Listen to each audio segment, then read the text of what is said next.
It's been a busy few days for Kansas basketball. Let's see, since last Thursday, the program has delivered its response to the NCAA's Notice of Allegations, won the Big 12 championship, had Udoka Azubuike named Conference Player of the Year by the coaches, and is now on the verge of its most anticipated postseason in a few years. And we talk all about it on SportsBeat KC, the Kansas City Star's daily sports podcast, with columnists Sam Mellinger and Vahe Gregorian. I'm your host, Blair Kirchhoff, and it is Monday, March 9th. March Madness has started, and it begins here with Sam and Vahe. Since the last time we talked, this has happened with Kansas basketball. They have responded to the NCAA, forcefully responded to the NCAA. The Jayhawks went down to Lubbock and beat Texas Tech to finish the regular season 17-1 and win the Big 12 by 2 games when it looked like they would be, when they were chasing Baylor all year long. Udoka Azubuike was named Big 12 Player of the Year by the coaches, and we're still waiting to hear the writers, the media, AP voting for that award. So it's been kind of an active few days in the world of Kansas basketball. Let's go back, since Jesse and I talked about this last week, but let me get your thoughts quickly on the NCAA, the response to the NCAA's Notice of Allegations. It was only 307 pages worth of a response. I thought, so poor Jesse Newell had to write the story on Thursday, gets it about 7 o'clock, and our deadline's getting earlier and earlier. 7:01. Yeah, didn't have a lot of time to digest, but then he got the story up, and then he followed it up with some really good stuff. And there wasn't anything in there that surprised me in terms of the Kansas attitude toward the NCAA. It's just that this is just a little different approach than what we see most schools take when it comes to NCAA allegations. Yeah, and I don't know if this is what you're referring to directly, and I don't know if this had anything to do with Kansas's tact here or whatever, but Missouri kind of showed that cooperation is maybe not as fruitful as it used to be. Yeah. You know, that you can cooperate and then just get punched in the face even harder. So, Kansas sent in a 307-page, basically written version of I think we have to beep, but we can beep it. Just grabbing their you-know-what and just saying, like, well, come on with it then. If you think this is what you got, then let's dance, And I don't think it's going to be I'm expecting Kansas to get some pretty heavy sanctions, but maybe they say screw it. If we're going down, let's go down our way. I believe I read in the Kansas City Star that this was going from giving the middle finger to, I think, steel cage death match, or I can't remember how one columnist might have phrased that, but I thought that really spoke to it. I mean, there was no doubt left that they were going to be defiant, but this was even above and beyond what I expected, I think. I haven't digested all 307 pages. I've luckily had really good writers to read on that, you and Jesse. I like your point about the Missouri thing. Blair brought it up to me the other day, too, and it really is an interesting contrast. And I don't know how much it informed the way KU did it, but you have to think that's in the back of their mind, like, well, okay, being contrite and throwing yourselves at their feet doesn't seem to be the way to go. And maybe KU would have done it this way anyway. Other schools have tried that besides Missouri to, spirit of cooperation, clean, self-imposed penalties. I mean, that had been the culture for a long time. Is it if you bring yourself to us and tell us what you've done, we will be. And it's shown leniency. Yeah, and it's worked. Yeah, sometimes it's worked. I don't know when that stopped. I don't know. Well, certainly the NCAA has evolved over the years in terms of its enforcement staff, and we're just, I don't know what period or mood the NCAA is in now, but there was a period of, they were kind of lenient with schools. I can remember famously Southern Cal football took the approach that Kansas is now taking, basically saying, the heck with you guys, we were right and you're wrong. And Mike Garrett, the old Chiefs running back, was the athletic director at USC, and the NCAA hammered Southern Cal for that, and Reggie Bush. Yes, yeah, and noted that part of their the lack of cooperation from Southern Cal at the time was noted. Yeah. So we're in a different world, different era, but it was just like I said, noticeable that Kansas came with guns blazing on this thing. Let me ask this question, and maybe it's a nuance of this that I haven't really thought through or had a chance to absorb, but Kansas is obviously going to putting up its dukes. Is Kansas also not cooperating? Is that the same thing? That's a good question. I don't know the answer to that question.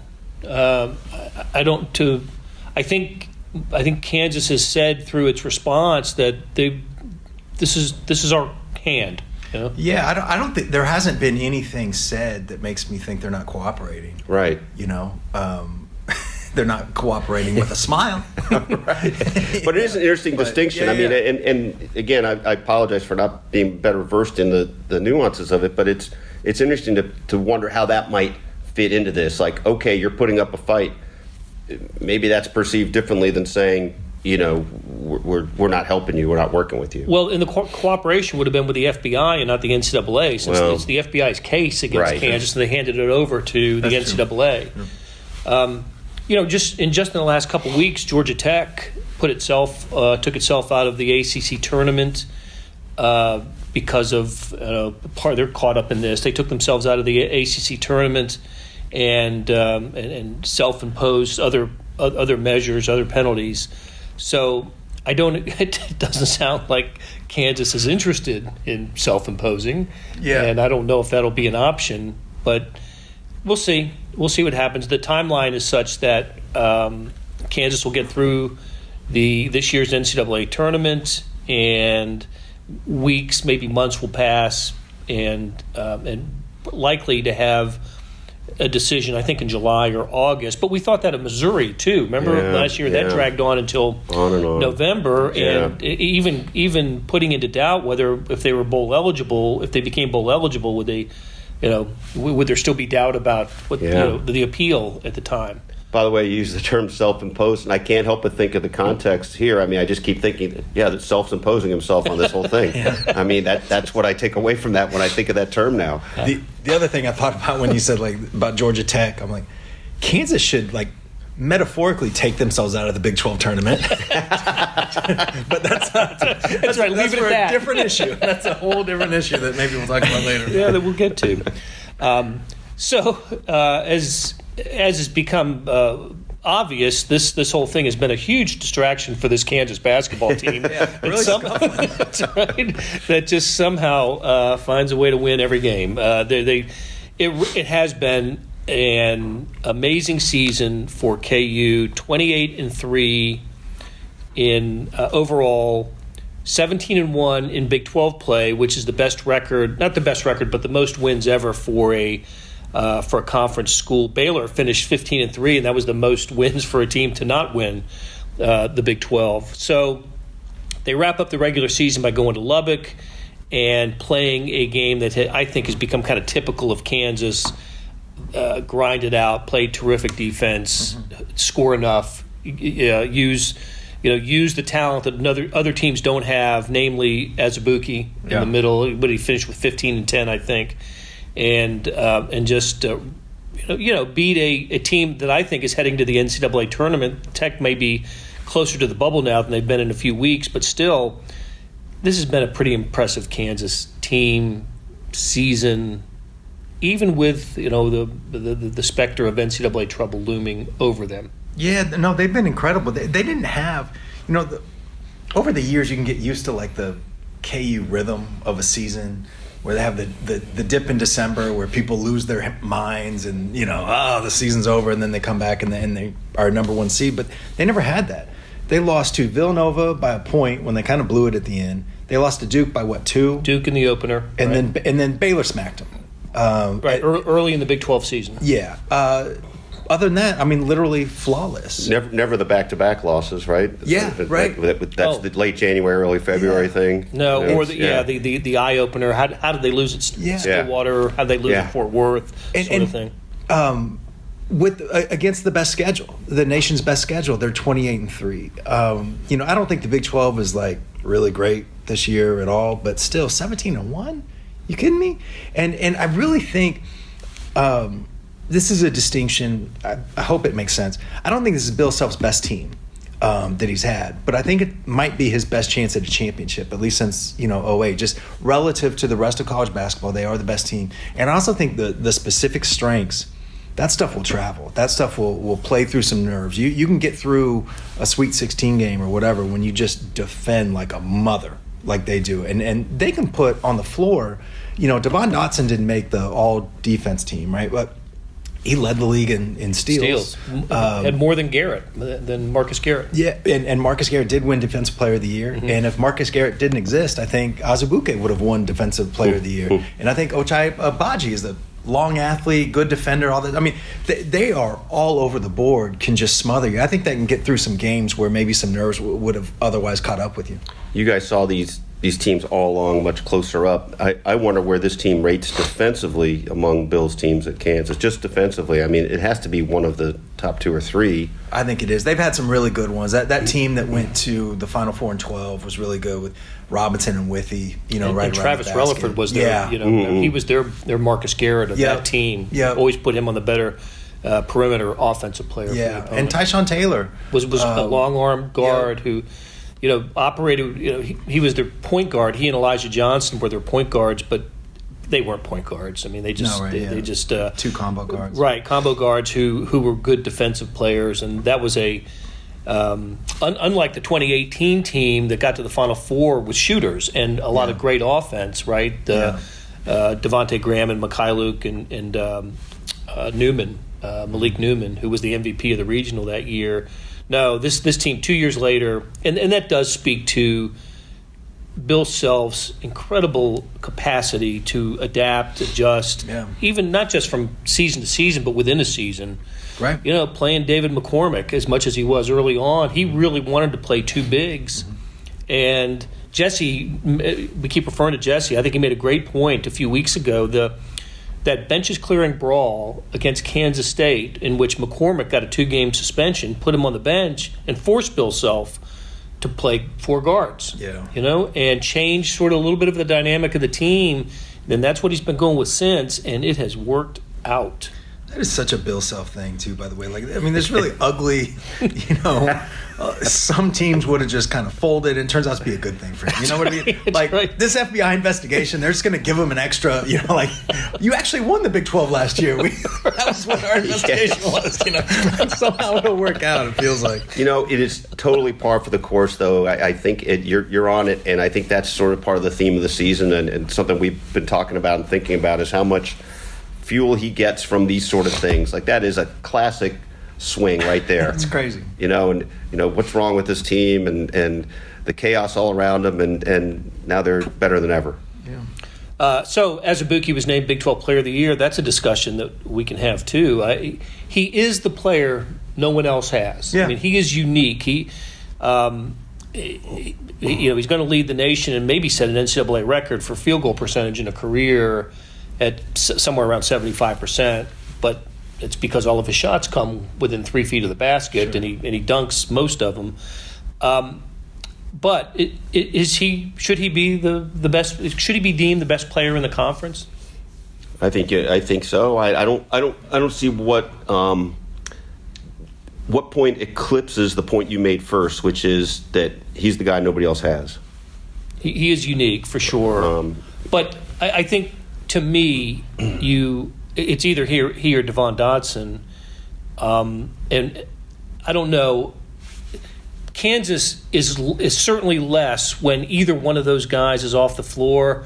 But I go back to the Kansas State game a couple of weeks ago when Azubuike hurt his ankle and missed a lot of that game, and Devon Dotson basically won that game by himself. Yeah, if I was a coach, I would have voted for Dotson. But it's a different thing of like what I would have done versus like, do I have a problem with a certain thing? Like you can make a great case for Azubuike.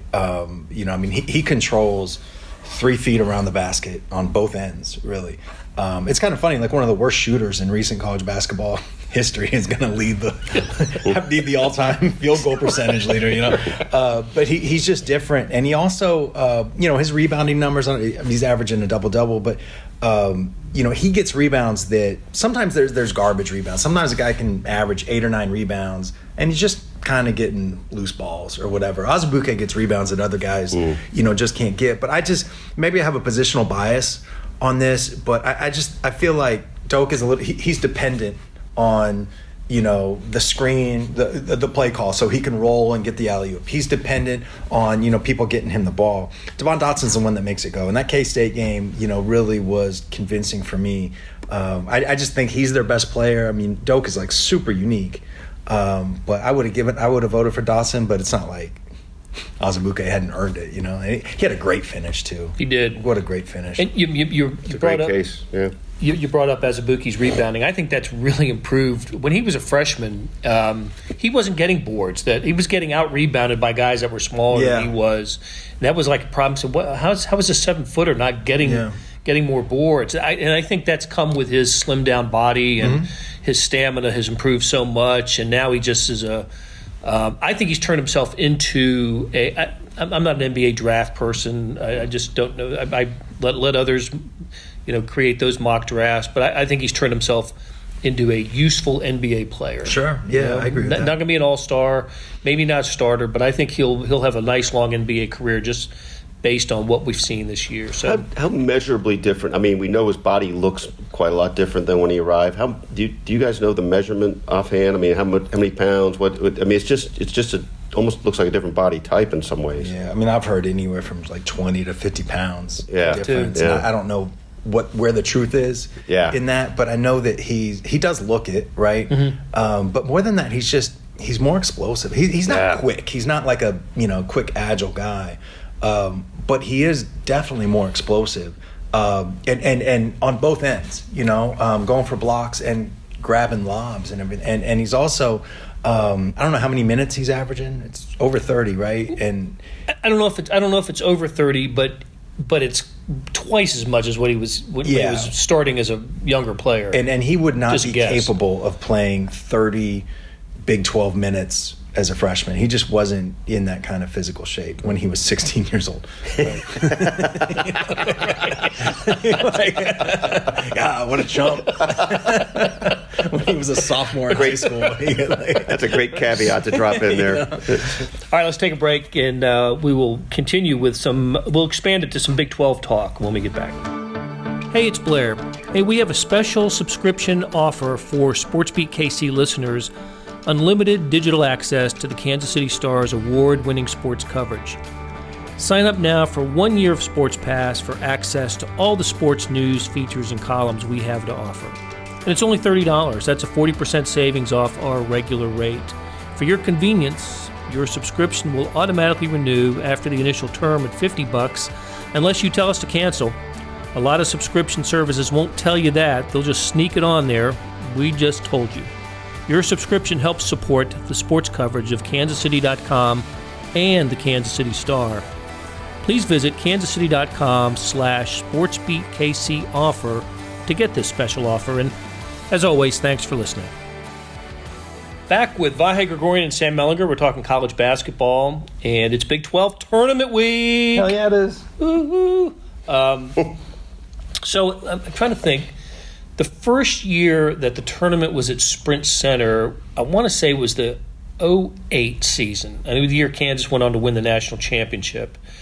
It had been in Oklahoma City and Dallas for about the 5 years before that, or some kind of combination of years. Actually went back to Oklahoma City for 1 year. Missouri ended up winning it in 2009, right? The DeMauri Carroll team won it in 2009. And then it's been in Sprint Center permanently since 2010, so more than a decade. And I think we can agree it's the best place for the Big 12 tournament. Did you guys ever cover one of those Dallas or Oklahoma City events? I covered Oklahoma City. I think, was it it must have been that year. It was a Mike Anderson year. Was that when the women's tournament was there too? Yeah, across the street, basically. Mm-hmm.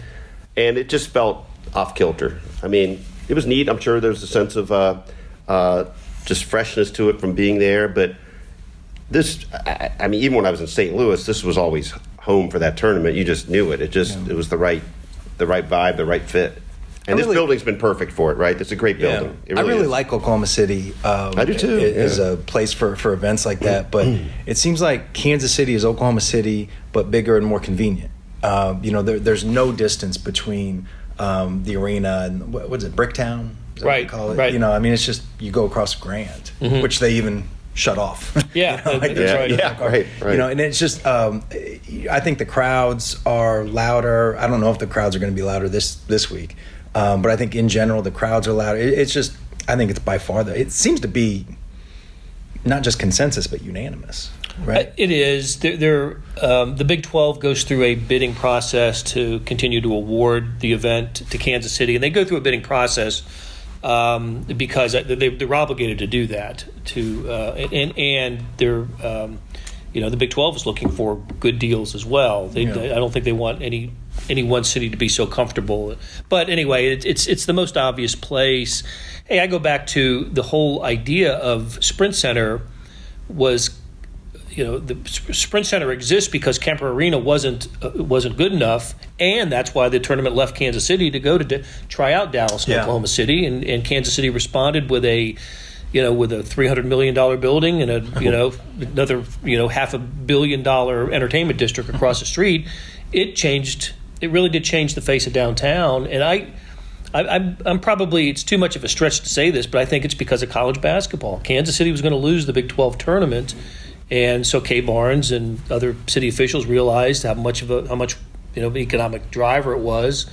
So let's build a new arena. Let's pass the taxes, car rental tax and whatnot. Let's build a new arena, and the Power and Light District followed that, and we have a new downtown because of it, which is fantastic. And not only do we have a new downtown because of that, we have Sprint Center attracts other events, and we have NCAA events we've had not wrestling, volleyball, national figure skating, gymnastics here. Anyway, that's another show. We can talk about Sprint Center another time, but it is a little different, as you said, Sam. It might not be the number of fans here this week with the coronavirus. Yeah, there's a lot of that.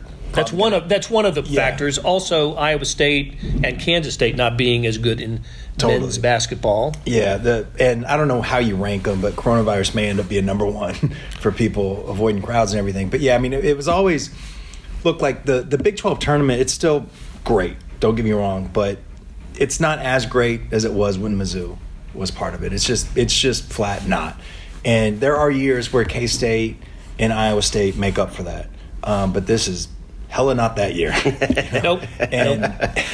And Kansas, sort of the de facto home team, really, at the Sprint Center, and they won the league pretty convincingly. And I don't know how much they care this week. And how much should they care? I don't think they should. I think if they win the tournament, I think something went wrong. I really do. Listen, Jesse, again, to refer to Jesse, to tip our cap, I mean, he wrote about this in a pretty interesting way the other day. I mean, and to the point where if I recall correctly, he asked Bill about the need to kind of bring down the minutes, if nothing else. And Bill wouldn't quite show his hand. And Jesse had a great anecdote in there about an exhibition tour where Bill's like, it doesn't matter if we win, and then he's like getting a technical foul. Getting thrown out of a doesn't even know what language he's speaking. Right.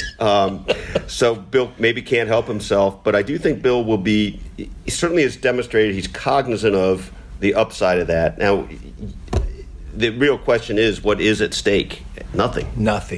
Right? Absolutely. I mean, they have not just virtually nothing, really nothing. No, yeah, they literally nothing. They're going to be the overall number one seed for the NCAA tournament, and even if they lost in the first game and fell to the overall number two, the overall number one would then be Gonzaga, and they're going to be in the West. So it's the one, a region that Kansas wouldn't play in. So I think they could literally stay in Lawrence and no show the tournament, and they'd be number one overall.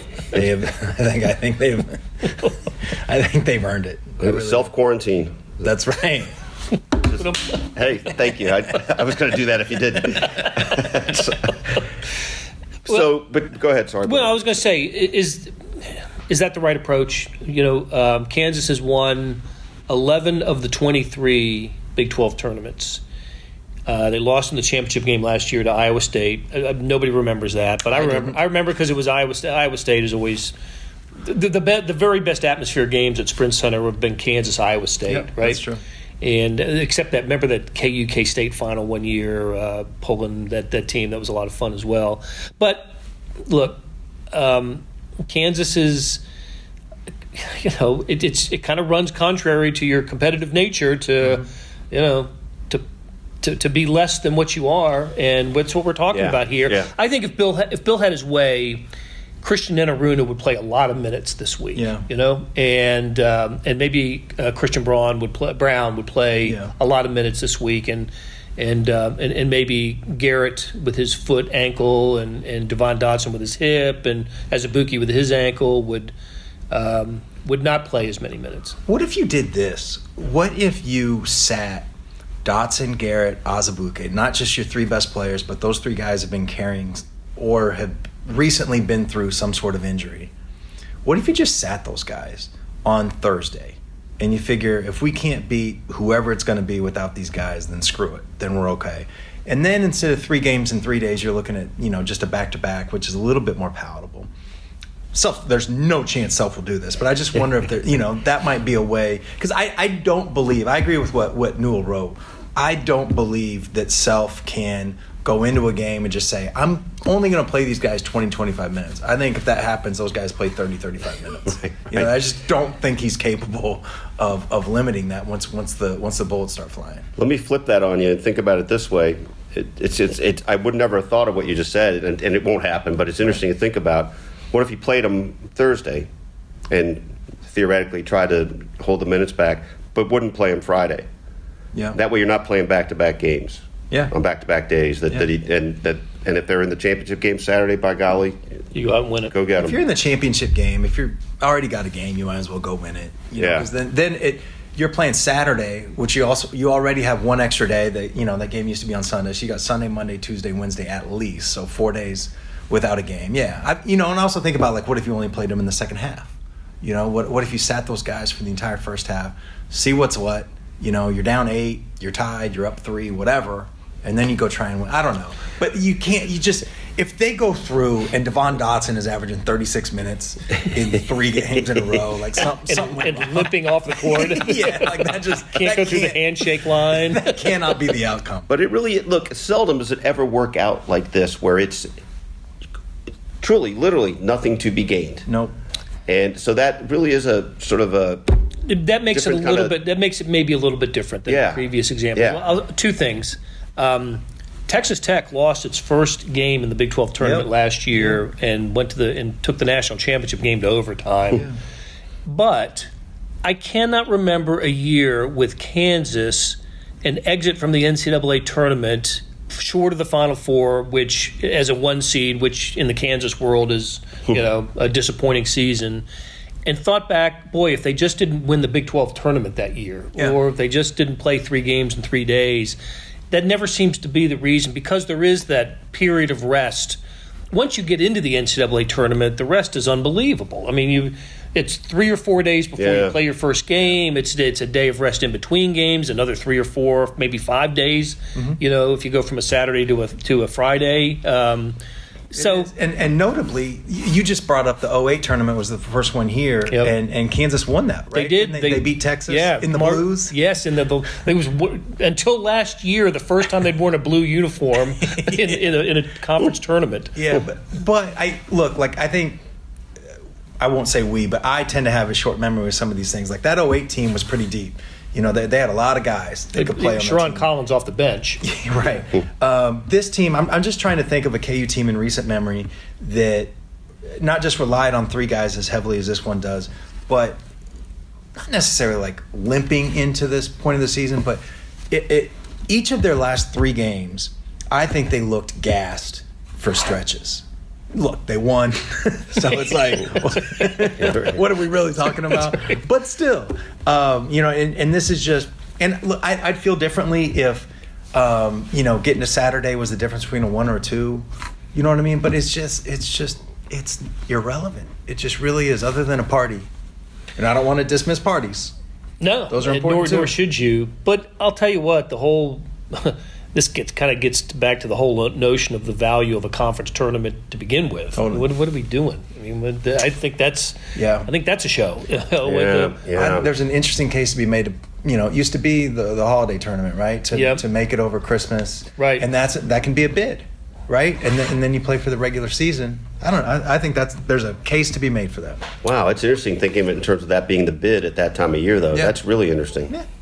Wow. For I think it was 4 years, the Big Eight had both the holiday tournament and the postseason tournament. Then the coaches got together and said, "What are we doing? We're playing teams four times a year. That's when the holiday tournament went away." So, okay, hey Sam, Vahe, great catching up, and we'll talk again soon. Thanks, Blair. That'll do it for today. Thanks to producers and folks who helped put together this episode. That's Derek Donovan, Savannah Smith, Randy Mason, Beth Welsh, Jeff Rosen, and Chris Fickett. We'll be back on Tuesday with another episode of SportsBeat KC, where we talk sports in Kansas City every day.